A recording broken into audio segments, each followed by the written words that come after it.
بسم الله الرحمن الرحيم. هل أتاك حديث الغاشية وجوه يومئذ خاشعة عاملة ناصبة تصلى نارا حامية تسقى من عين عانية ليس لهم طعام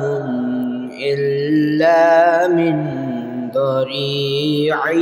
لا يسمن ولا يغني من جوع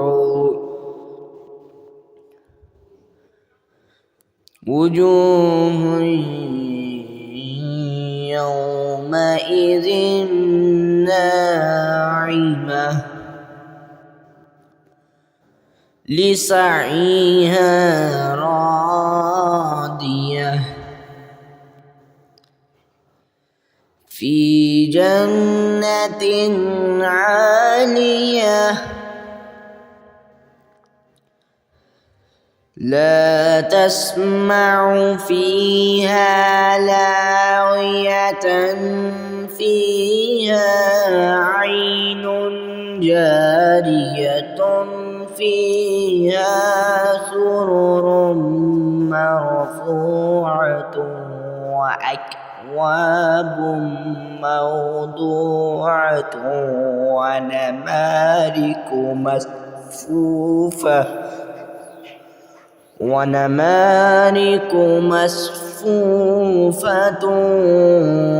وزرابي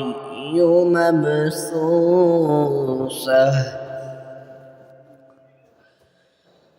أفلا ينظرون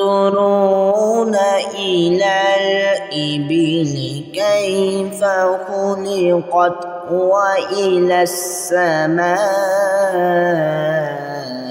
كيف رفعت وإلى الجبال كيف نصبت وإلى الأرض كيف سطحت فذكر إنما أنت مذكر لست عليهم بمسيطر إلا من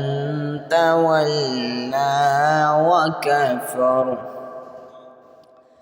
فيعذبه الله العذاب الأكبر إن إلينا إيابهم